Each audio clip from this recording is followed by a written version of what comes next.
The soft modernism of the proposal is a dumbed-down monumentality, or a work desperately trying to be innocuous. It's stunning that the architects have not given years of Ottawa's architectural language, for instance, the roof line that was possibly discussed.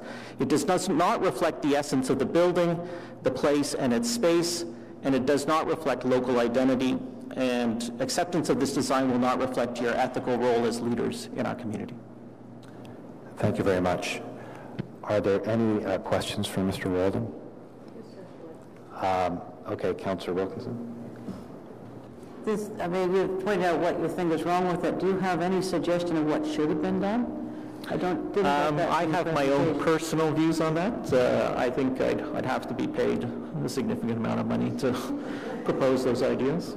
You haven't discussed this with the group then? Pardon? You haven't discussed it with the organization? Which organization? I think would be a better way. Oh yes, we've discussed ideas about what would be possible. Yeah. What are those? Well, I mean, I would have to go back and ask them to present that. I was asked to present a letter on behalf of the Alliance. Okay, that's okay. Councillor Fair, do you have a question? Yes, thank you, Mr. Chair. Thanks, Andrew, for the presentation. I've been made aware of a submission that was reviewed and approved in 2000 for the extension of the Chateau Laurier. Have you seen that version? The RCOP version of 2000, yeah. Yes. Yeah, that was approved, yeah. If we were to compare today's options versus what was approved and presented then, how would you describe your feeling towards it? So the addition that was proposed in 2000 is essentially more of a historicist reproduction. It's got some modifications, but essentially that's what was approved. What we're looking for is something that is more in keeping with the intangible, the expressive values of the Chateau Laurier as an addition to the building without compromising the standards and guidelines which came into effect just around that time. In fact, I worked on the standards and guidelines. So, and then the idea behind them was not simply to regulate the form of the building in deference to an addition. It was to interact with it. There's countless examples across this country that have done very good jobs of relating to the historic building while being contemporary, or even deconstructivist on it. I mean, really, we're looking at an example that existed probably best maybe in the central business district of downtown Ottawa, in Centretown. Perhaps something like the British High Commission building. It doesn't fit within this precinct area. And then just a follow-up question, Mr. Chair. You talked about the iconic signature elements, and one of the reviews that came about from one of the groups was an analysis of the other Chateau Pacific Rail properties, which had not seen a modern addition. Could you comment on that in terms of what you're feeling? I think some of them have had modern additions to them in a range of different approaches. You know, when you say that, you can't compare Banff Springs Hotel to Manoir Richelieu, to Hotel Vancouver, to the Empress Hotel, because there are contexts which we've identified here in terms of the romanticism of the escarpment and the historic space that relates to Parliament Hill. The identity of Ottawa is key to understanding this addition, and that is what's unique. Ottawa is not Toronto, it is not Vancouver, it is not a port city.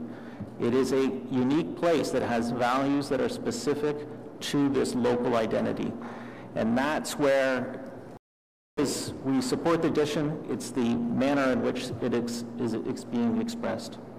Thank you. Okay, thank you very much for coming out this morning. Thank you very much. So Peter Kaufman is up next. Oh, I'm sorry, Mr. Walden.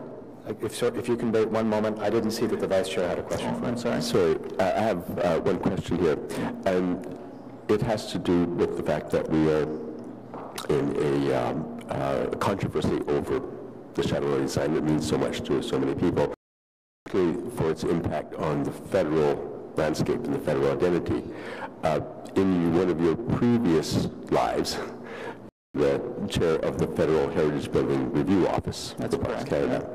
And I wondered whether or not, share your views as to whether or not the city could have been helped in any way had the developer offered to submit the design to the Federal Heritage Building Review Office, who of course have, along with the NCC, reviewed all the major interventions in the Parliament precinct and Confederation Boulevard.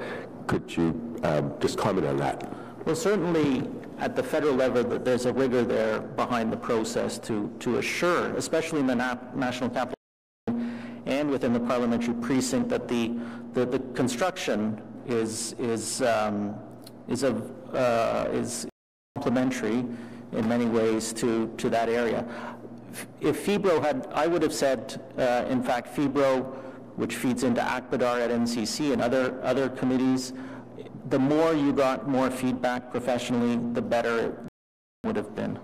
I think the consultative process was excellent, but initially, right from the beginning, there should have been more transparency, more engagement of communities, a competition. You could have had all sorts of exceptional positive responses to this design rather than what's happened in the last 3 years.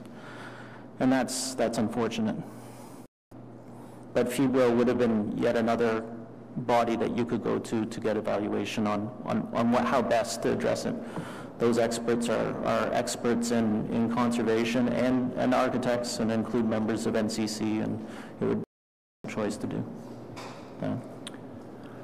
Okay, thank you very much. Thanks, Toby. Okay, so next on the speakers list is Peter Kaufman, and he will be followed by David Jeans.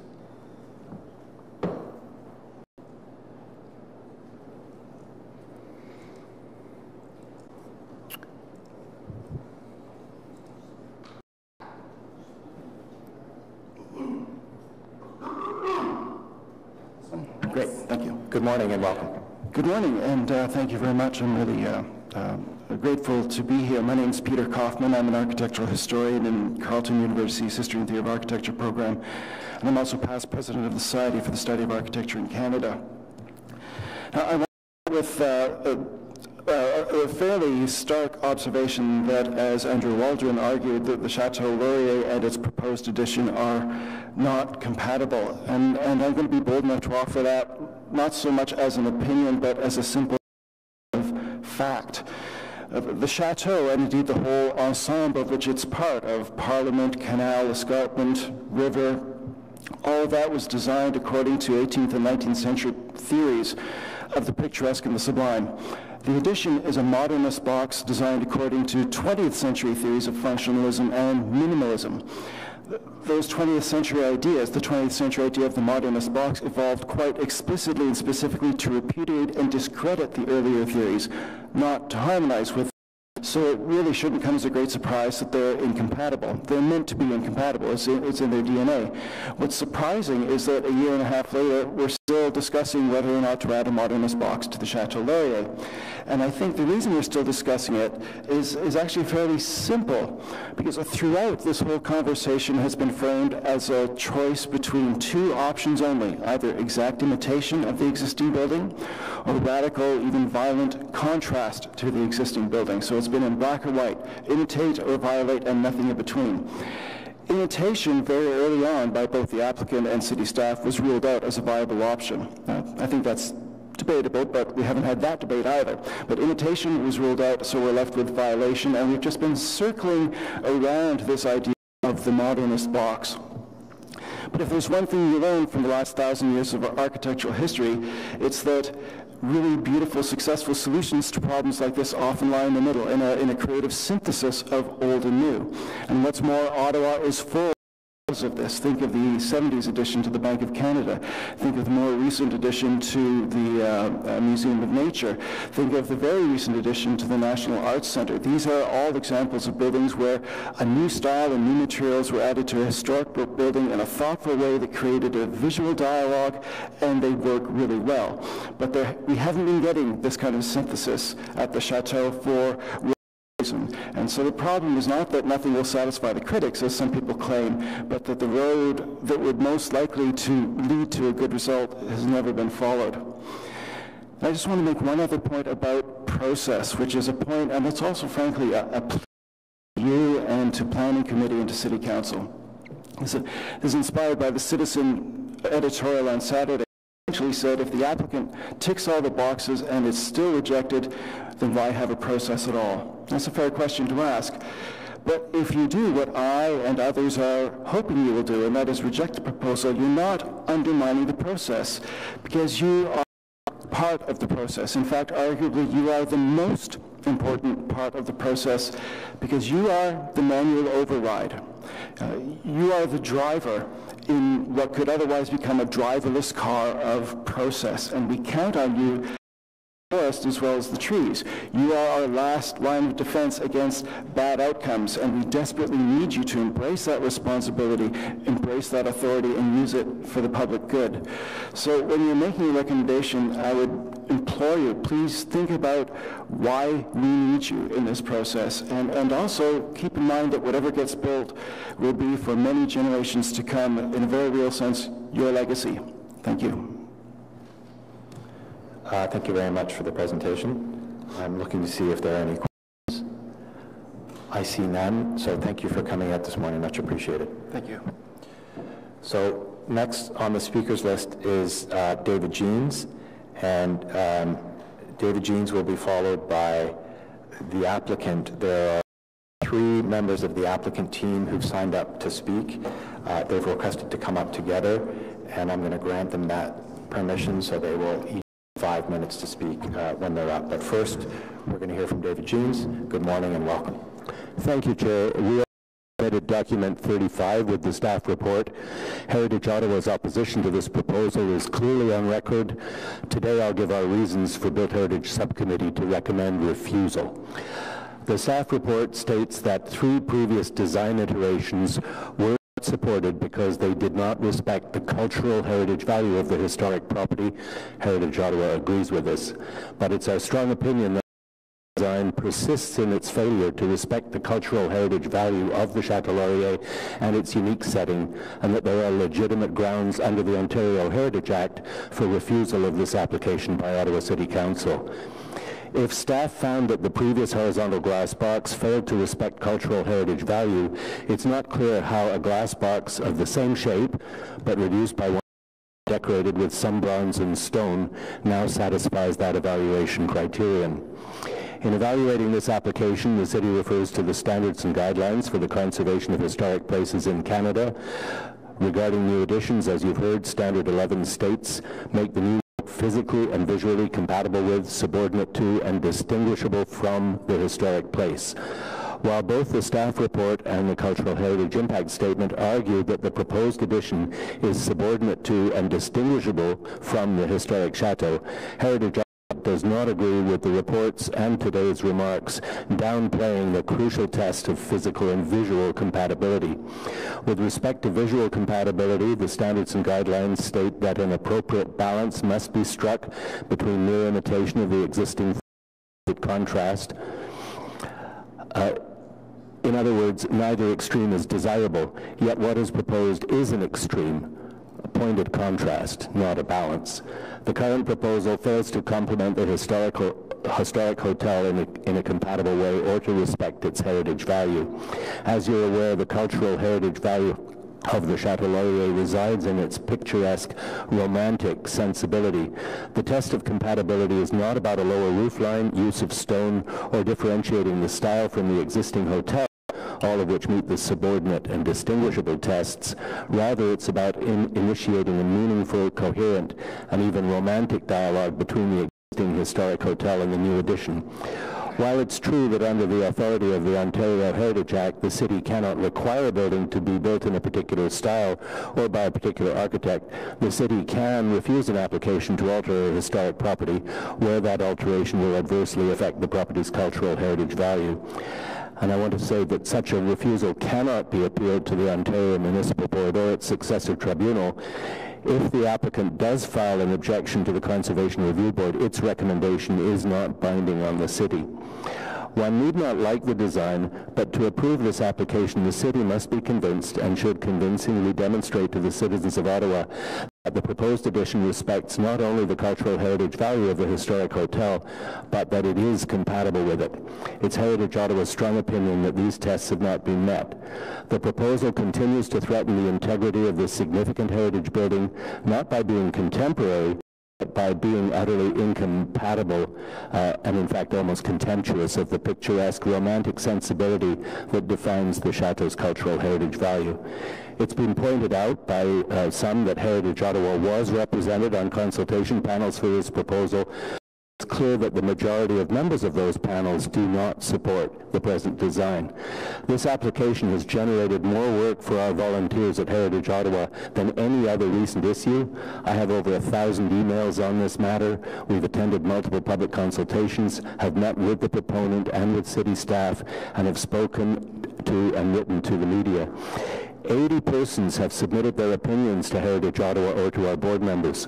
All but one were opposed to the design and supported Heritage Ottawa's position. Many of these submissions have also gone to the mayor and councillors, and most were eloquent personal expressions from a very diverse group of concerned persons. For these reasons, Heritage respectfully asks the committee to recommend refusal of the application to alter the Chateau Laurier. Thank you.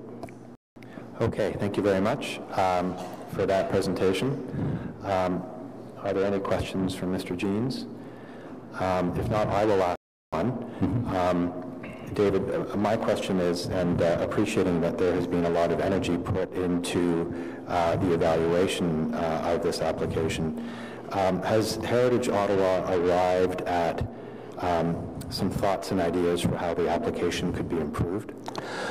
Well, it's obviously very difficult. The messages that we've got from the public are that there is generally a preference for a building that is designed to respect the picturesque nature of the landscape and the existing Chateau Laurier, so that certainly the horizontal rectangular box needs to be changed in order to satisfy that public expectation.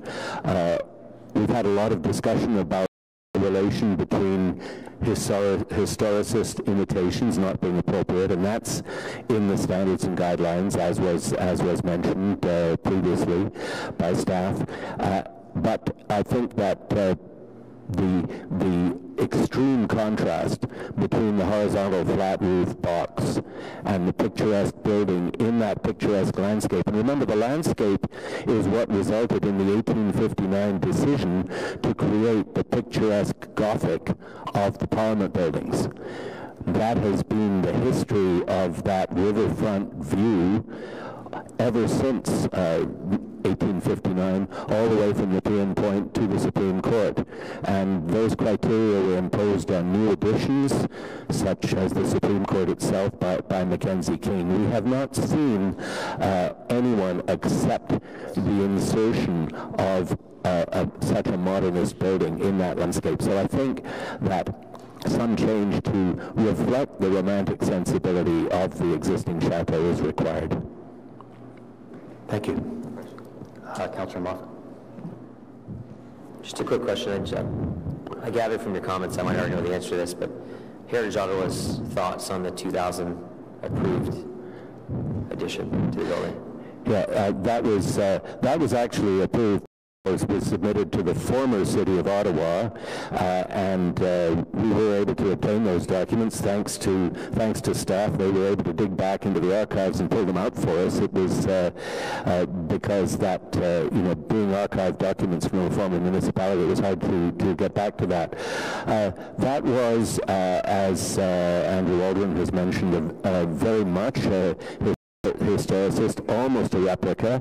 The key difference was that the circular tower that they put on the northwest corner was a more modernist representation of the two circular towers which exist on the other wings of the chateau. So it could be argued that it met the distinguishable requirement, even though it had turrets, it had bay window, the oriel windows, it had sloping roofs that were in imitation of the chateau, but but with enough of a difference that it met that distinguishable requirement. Right, similar to the 1929 edition. Yes, now of course you've got to remember that the architects in both in 1912, actually 1909, and in 1929 were trained in a completely different school. They lived by imitating the work of others. They went over to Europe and they measured important classical buildings and then came back to Canada and replicated them in interesting ways.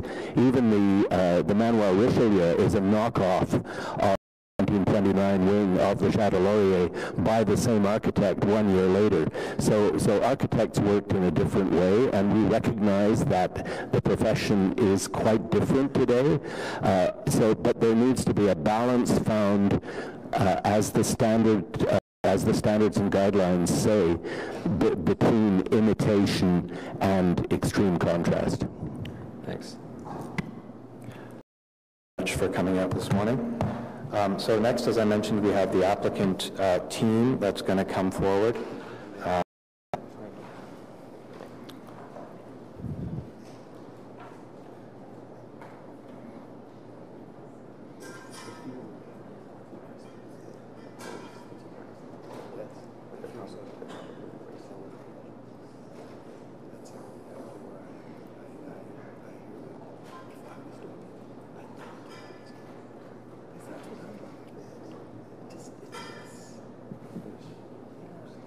And I'll just say as preamble that since 3 of you signed up and you would each be entitled to 5 minutes each, we'll put the timer on 15 minutes and I'll leave it to you to distribute that time as you see fit.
Mr. Chair, I think we're ready to start.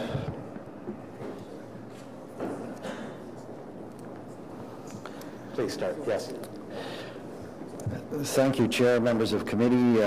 I'm Dennis Jacobs, and I'll be introducing the team with some preliminary remarks. I just wanted to start with a brief review of why we're here today before turning it over to my colleagues. I think we can all heard it from the speakers that came before me that the Chateau Laurier is an iconic heritage building in the city of Ottawa. However, it is often forgotten that it is also a privately owned hotel that must operate in a highly competitive market. And with this proposal, this hotel property will continue to be an economic driver for the city of Ottawa, creating both construction jobs along with new employment for those in the hospitality industry. The 1960s parking garage was failing and had to be replaced. The current zoning on this site provides expansion, and notably the proposal before you represents 30% smaller than the current zoning allows. This expansion complies with the performance standards of the zoning bylaw. To remain competitive, it is vital to add new rooms, meeting space, and restore the lost parking. In addition, the proposal renews a public realm relationship between the hotel and Majors Hill Park that was lost when the garage was built in the 1960s.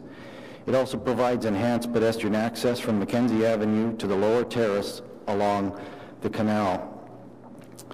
After an extensive, and I would say successful consultative process, design review process, we are here today to seek approval under the Heritage Act for the proposed addition that resulted from that process.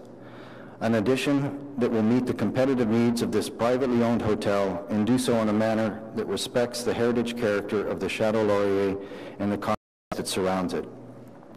With that, let me introduce my colleagues to tell you more about this.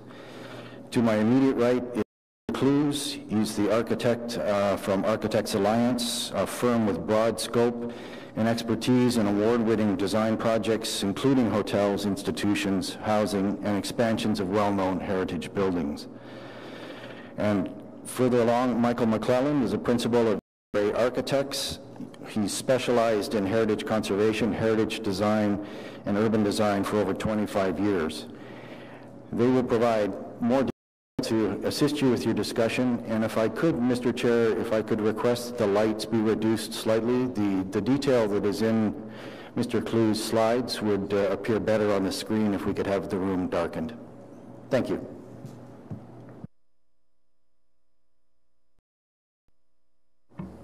Thank you, Dennis. I'm going to try and do this obviously in 5 minutes. It's a bit difficult to give you all of our thoughts and approach in such a short time. And I hope that what you see on your screens is of higher quality than what's projected here, because it's less than ideal.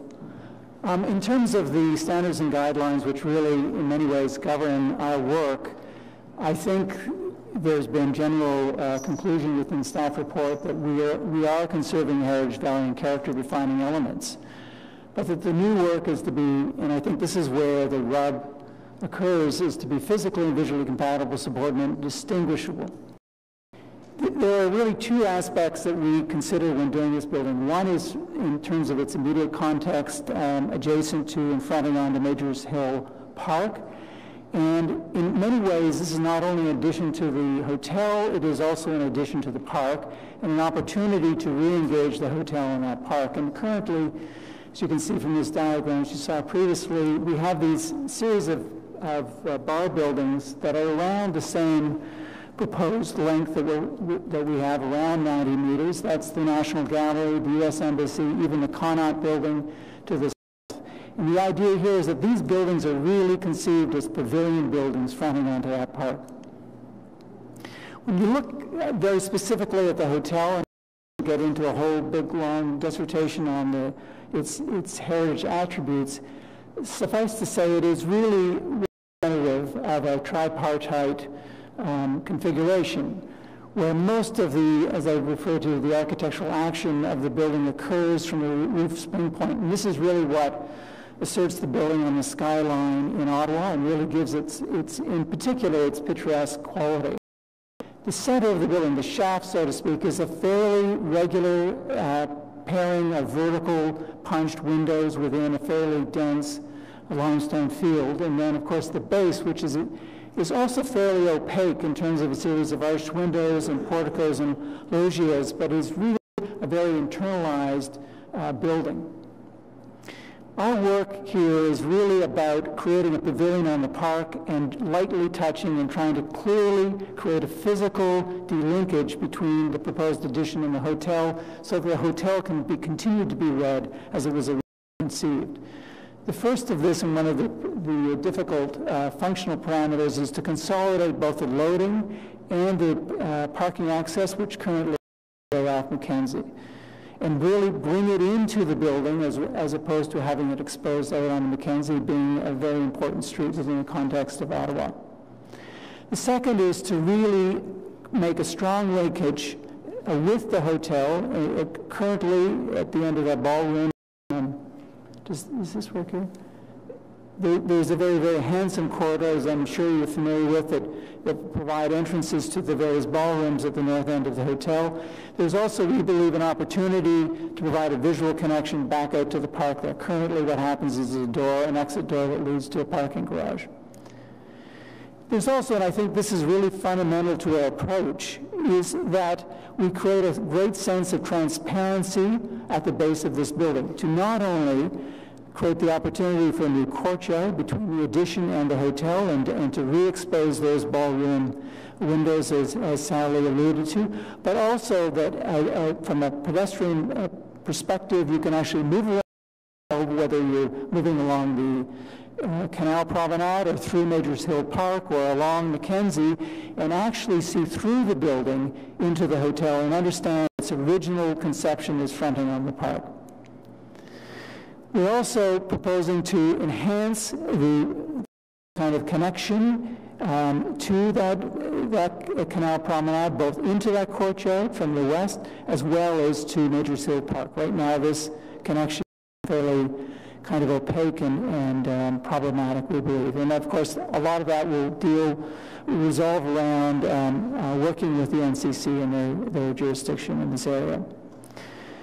These views you've seen, suffice to say that what we're really trying to do in terms of the massing is bring this building down to 7 stories so that it is almost completely invisible from those important skyline and iconic views as the city currently experiences the hotel. So here you can see really the roof of the addition is really at the datum of the hill, and all of that roof structure is completely visible, will be completely visible as it is today. And that the addition really is conceived of as a field, much as the center of the hotel is, of these vertically paired punched windows, and that really it asserts itself both at grade in terms of its porticos and loggias and its roof structure. There's a lighting scheme proposed for the roof structure of the hotel that will continue to be viewed and seen, viewed from the War Monument.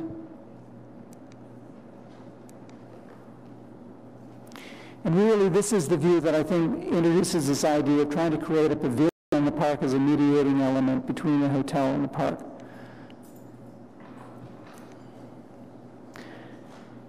So it starts with the at grade, this idea of transparency and connection into the courtyard. This is viewed from the west along the Canal Promenade.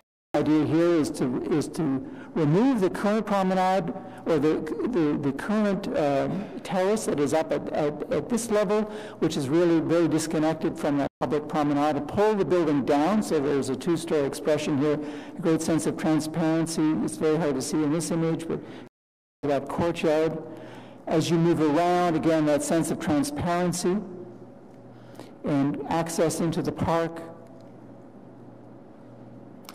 And then this is where we are proposing the use of introduction of limestone and bronze, both as a series of frame elements and vertical piers. The piers meant to echo the vertical proportionality of the shaft of the hotel. And obviously the use of those two materials as compatible materials within the existing hotel itself, but to do them in a contemporary way, in a way that is deferential, that we are not trying deliberately to recreate the picturesque style of this hotel. What we're trying to say is that this is a pavilion. It's very transparent at grade. You can move through the building at grade. It's providing activated uses at grade, as opposed to what the current hotel does, and that you can really see as a point of contrast and deference what has come after.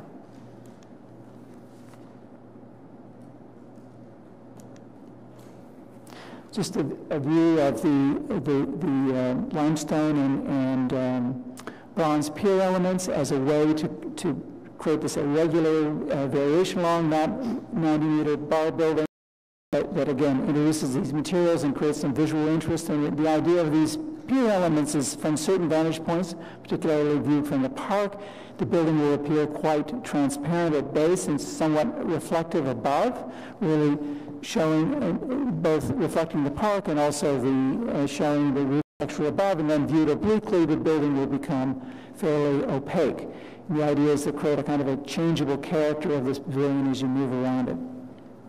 And finally, coming around to Mackenzie Avenue, again, the idea of a consolidation of the loading and the parking buried within the building, a new entry to the addition, an entry to that sort of galleria that runs along the park.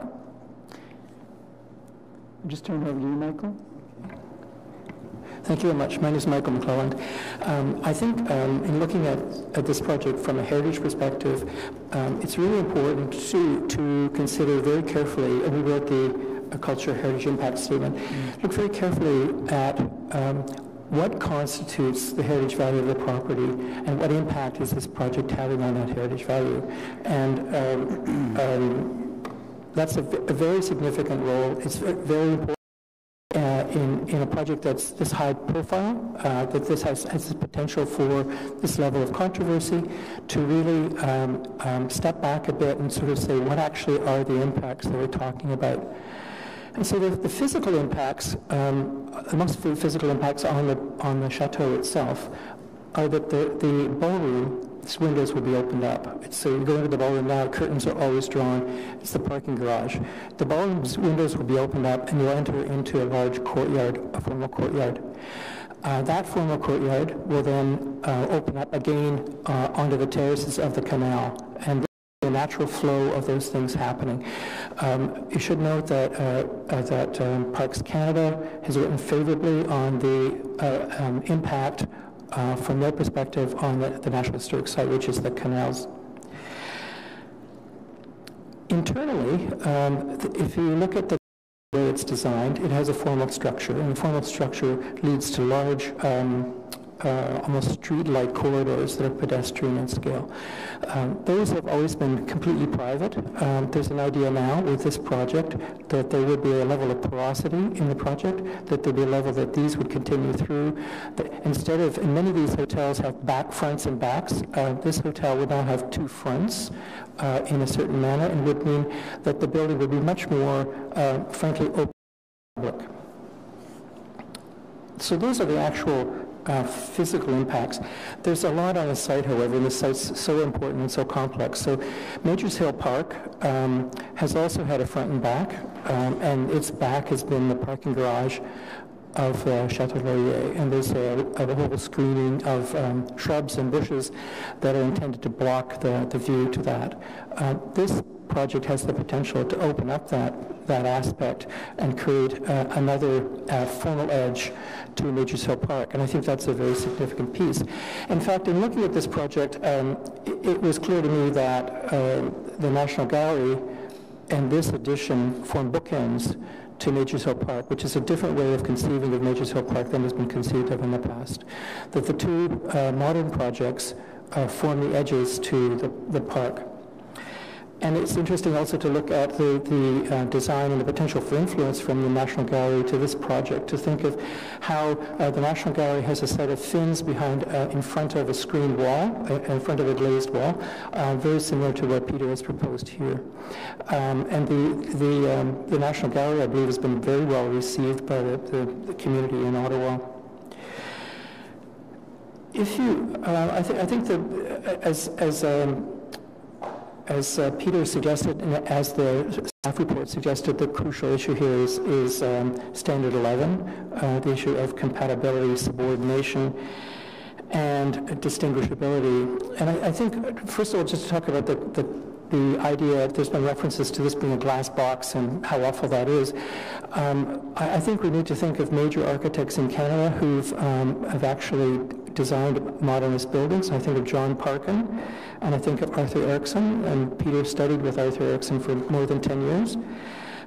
Those buildings have a certain quiet to them, a certain restraint to them, which I think is elegant and very usable in this aspect. And I guess you could also reference Moish Safdie's National Gallery as another reference. Am I out of my time? Well, what I'm going to do, just to be formal about this, is we're going to say your time is up, but I have a question for you, Michael. Okay. Can you please explain why you think the use of a modernist glass box, as you said, is appropriate for this site? And by asking you this, I'm allowing you to continue. Thank you very much, sir. Being the third is the tricky part. I think that the point I have is that the key issue here is subordination. Is the project subordinate to, or is it like the chateau. And there were many efforts. In fact, the second proposal you saw showed a roofscape that attempted to compete with the chateau. And it was decided that trying that out, just exploring that as an idea, it was determined that that was not the right way to go. They really had to reduce the size scale of the building so that it really didn't have a roofscape that competed with the chateau. And I think that's one of the key issues that creates the form that you're talking about. And I think that when we talk about compatibility and subordination, the standards and guidelines do not talk about style. They do not say it should match this style or it should be like that style. You bring forward what you can as a designer to understand the most appropriate response to a site. And I think in this case, something that's restrained is the most appropriate thing. And if you ask an architect to think outside the box, oops, there's my timer gone. If you think outside the box, I think you're in real trouble, because there's a lot of very complex responses to a site like this, which I think would not be appropriate. It really shouldn't compete. It should be restrained. It should be simple, and it should be a background building to the other glorious buildings in this precinct. Okay, thank you to all three of you for your presentations. I am going to open it up for questions, and so Member Smallwood is first. Thank you. You used a lot of terms like quiet restraint and restrained and not competing. So I had a question. One of the slides you showed was called the Canal Promenade View, and I wonder if you can call that one out, because I had a question about that. This one. So I just wondered why you chose. To me, those are sort of like two glaring eyes. They're very, very prominent, and not quite restrained or anything at all. So I just wondered if you could explain the rationale behind that architectural decision. Well, what I'm trying to show with this image is the idea of how this building potentially can relate down to the promenade and improve a condition that currently exists between that promenade and the park. And this kind of terrace area currently, now it's under demolition, extends across the western face of the parking garage, and it's in many ways it's very aloof. As you move around the hotel now, you feel the hotel almost like a castle, which is in a way iconically what it feels like. It's very much sort of keep away. I'm up here, you're down there, and what we're trying to do here is really open up the building so you can move up through here and still understand how the hotel comes down to grade in its very kind of assertive and robust manner, and but still allow the sense of activation and transparency at the proposed addition here. So what is shown here are a series of kind of open plan rooms. The idea is that those will be activated. You can actually enter the building from this location potentially. Along here, the idea is to subject to the NCC approval, of course, is to create another promenade immediately parallel to the building here that slopes up to the higher level of the park and mirror that inside. So there's also an interior kind of galleria that runs along there. All of this being done essentially to improve and activate and animate the relationship between the hotel, this addition, and the canal and park.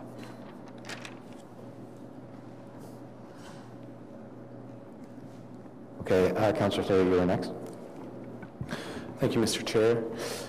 We can actually stay at this view because I'm going to start with a positive comment, which is the applicant and the openness to take some of the feedback was very important to me. And one of the key features is what I've described as the Spanish steps here, which really open up onto an important view and an important courtyard. And I think that those, yeah, maybe this angle is tougher, but I think that connectivity in and around the courtyard portion, the park itself, and what I'll call the NCC Park, the Majors Hill Park, is quite important from a ground access. Can you maybe speak to, because you made mention that pending NCC approval relating to that connection, and I want to clarify what you meant by that for that section left of the screen here. This section right here? That's right. Yeah. So currently, we're set back 3 meters from the property line. So we do have some opportunity within this zone to do a promenade here, to actually pave that. That's on the on Laco or the Chateau Laurier's property. But what I'm really referring to is then how this building could actually engage that park in terms of improvements, in terms of the landscaping. As someone pointed out earlier, all of the landscaping currently at the south end of that park, I think it was conceived to really hide the northern facade of the parking structure as being fairly, imposing and inappropriate a structure to put on the face of a park. So there's a lot of deciduous or coniferous tree planting and so forth. And I think there's a way to kind of rework that landscape to really allow a greater engagement of the hotel with the landscape and almost interlacement. Okay, and that's fair. I guess my question is mainly that you don't really need the NCC review or approval or comfort around working on that front would be ideal, certainly, and it would be ideal, but it's not mandatory. Yeah, if it isn't, you'd still proceed with some sort of ground floor connection. It'd just be a little more limited. Is that that's correct? Yeah. Okay. Could you give us the Majors Hill Park of the property? Okay.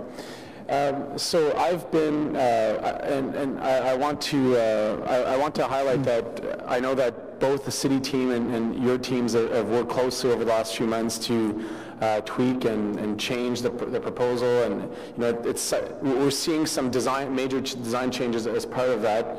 Obviously, there continues to be a lot of elements for which we're uncomfortable with, but one that I keep bringing up that doesn't disappear, and I'm surprised by it, is this view. It's hard to say, but at the top floor, so that would be the 7th floor, just above it, there are 2 elevator shafts that continue to be very visible. And I recognize from your presentation, you've said we've dropped the entire property to 7th floor so that the major viewpoints don't catch the existing property.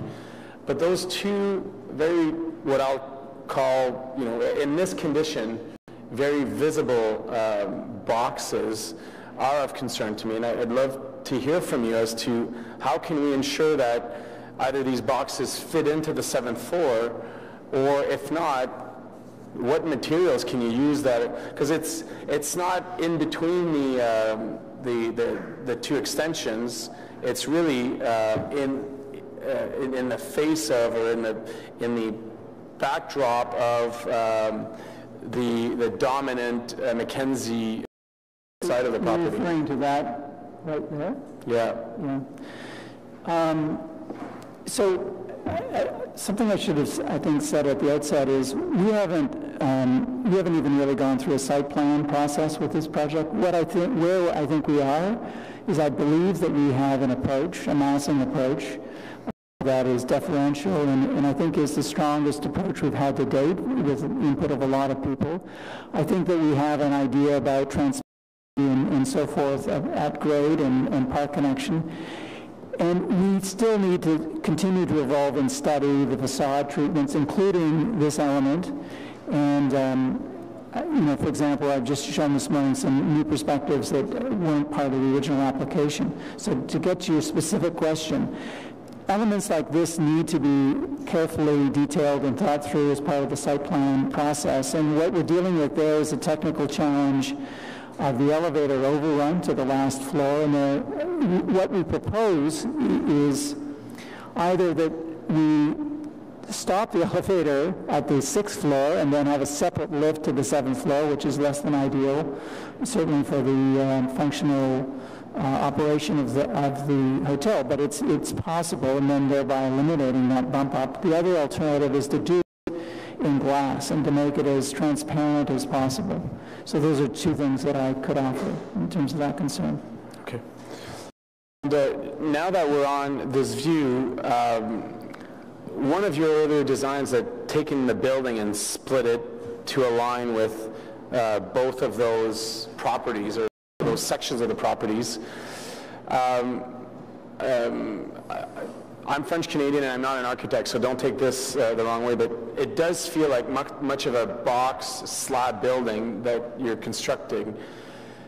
I'd love to hear some thought, because when I read some of the feedback from my community, the feedback that came into the city, there's obviously materials, design, height, roof lines, this idea of the replica, something that's more in character with the property. Those are regular themes that we've seen, but one of them that we're really not addressing is this, or you're not presenting solutions to, is this idea of a constant frontage or size of a building that really, to its height, kind of is more important than what is there today, or I guess what was there a few months ago in terms of the parking garage. So maybe you could speak to the actual built envelope, not the materials, but it feels like much of a slab building. I think that's a very good question. In terms of working on this for the past 2 years, we've had obviously various iterations from a disposition of massing. In the original idea, setting aside fenestration and architectural language, were 2 buildings of 12 stories, 12 and 13 stories, that were meant to, in a way, project the 2 wings of the hotel, the east and west flank of the hotel as it approaches the park, and then a much lower 1 or 2 story connecting building in the center, and thereby having a view of the U-shape, the U portion of the original hotel. I think the problem with that is that it starts to obscure one of the most important attributes of the hotel, which is the roofscape, and particularly as it shows itself in the skyline. So what Sally put on the other screen, the French screen, was working with this notion and then trying to lower the western kind of pavilion, so to speak, so that it more or less starts at the spring point of the roof, and then the eastern pavilion would rise up and have a much more exuberant expression, whatever that expression is. This is a notional idea of something that's very vertical and uses bronze and glass. It could be many different expressions, and the concern there was we are starting to compete with the hotel, not only in its mass, in its massing, but also in its architectural language and expression. And I really believe this passionately, that if we are successful here, it will be because we are deferential, we are quiet, we're there, but not really there. And I think that all of the architectural language of this building needs to be about restraint, about minimalism, about the beauty of the materials, the richness of the materials, and the absolute beautiful way which they're brought together as almost like a beautiful suit, that you're not aware of it, it's not loud, it's not in your face, it's just there, and yet this extraordinary hotel, picturesque hotel, is there, and it's asserting itself, and it's speaking to its past. And so all of our effort has been on that, is both to get the massing right and then the architectural expression and language down to a very, very restraintful way, if that's a word. My final one is, so as you can see, I'm walking through the property, so it'd be more the Mackenzie frontage. So I don't know if you have that one. Mackenzie? Mackenzie, yes. Okay, yeah, that might be.